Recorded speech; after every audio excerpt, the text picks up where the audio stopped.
आप सबको नमस्कार। नगर निगम के दिल्ली नगर निगम के एमसीडी के अभी चुनाव होने वाले थे। 9 तारीख को जो दिल्ली चुनाव आयोग है, स्टेट इलेक्शन कमीशन है दिल्ली का, उन्होंने सुबह सुबह एक प्रेस इनविटेशन भेजा कि आज शाम को 5 बजे चुनाव आयोग एमसीडी के चुनावों की तारीख का ऐलान करेगा, डेट्स ऐलान करेगा, किस तारीख को नॉमिनेशन होगा, किस तारीख को विड्रॉ किया जा सकता है, चुनाव किस तारीख को होंगे। शाम को 5 बजे चुनावों का ऐलान होना था, तारीखों का ऐलान होना था। 4 बजे, उसके 1 घंटा पहले, केंद्र सरकार ने चुनाव आयोग को चिट्ठी लिखी कि हम दिल्ली के तीनों नगर निगमों को एक साथ एक नगर निगम बनाने जा रहे हैं, इसलिए आप ये चुनाव टाल दीजिए। 5 बजे चुनाव आयोग ने चुनावों केंद्र सरकार के कहे के मुताबिक चुनाव टालने का ऐलान कर दिया। शायद भारत के इतिहास में पिछले 75 साल में आज़ादी के बाद से पहली बार ऐसा हुआ होगा कि केंद्र सरकार ने सीधे किसी राज्य के चुनाव आयोग को चिट्ठी लिख के चुनाव टालने के लिए कहा है। लोगों के अंदर बातचीत चल रही है कि 2-3 बातें चल रही हैं। 7 साल से 8 साल से केंद्र में भारतीय जनता पार्टी की सरकार है। 8 साल अगर इनको तीनों एमसीडीज को एक साथ करना था, इकट्ठा करना था, 8 साल में इन्होंने क्यों नहीं किया? चुनाव की तारीखें ऐलान करने के 1 घंटा पहले इनको अचानक याद आई कि अब हमें तीनों एमसीडी को इकट्ठा करना है, इसलिए चुनाव टाल दिए जाएं। तो लोग कह रहे हैं कि एमसीडी को इकट्ठा करना, एक करना तो बहाना है, मकसद चुनाव टालने का था। क्योंकि बीजेपी को लग रहा था कि दिल्ली में अगर चुनाव होंगे तो आम आदमी पार्टी की ज़बरदस्त लहर है, बीजेपी उस लहर में बह जाएगी और बीजेपी हार जाएगी, इसलिए चुनाव टालने के मंशा से ये किया गया। दूसरा, ये भी लोग कह रहे हैं कि चुनावों का तीनों नगर निगम एक साथ करने से क्या लेना देना है।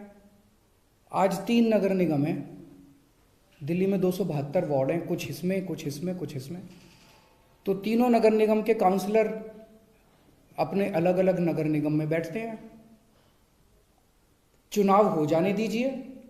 अगर तीनों को इकट्ठा भी कर दोगे आप तो वो एक जगह बैठने लग जाएंगे। दोबारा चुनाव कराने की क्या जरूरत है? अभी चुनाव रोकने की क्या जरूरत है? चुनाव टालने की क्या जरूरत है? चुनाव करवाओ, नए काउंसलर आएंगे और नए काउंसलर जो भी आएंगे वो जब तक तीनों नगर निगम है तीनों में बैठ जाएंगे, एक नगर निगम होगा वो एक साथ आके बैठ जाएंगे। तो चुनाव टालने की तो ज़रूरत ही नहीं थी।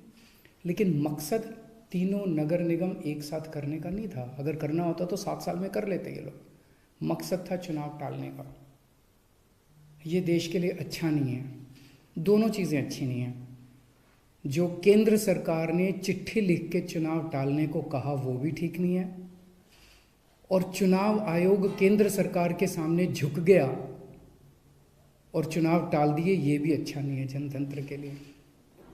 मेरी हाथ जोड़ के प्रधानमंत्री जी से अपील है, प्रधानमंत्री जी,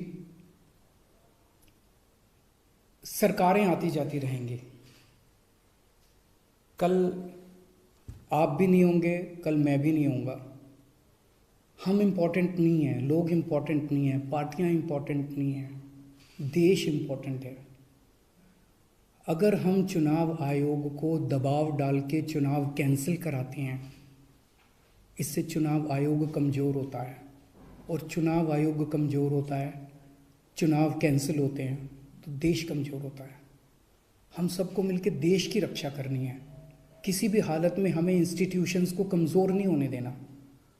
मेरी आपसे हाथ जोड़ के विनती है, चुनाव कैंसिल मत कराइए। अगर चुनाव कैंसिल होते हैं, ये जनतंत्र के लिए बहुत बड़ा खतरा है। आज ये कहा जा रहा है कि हम तीनों एमसीडी एक करना चाहते हैं, इसीलिए चुनाव टाल दीजिए।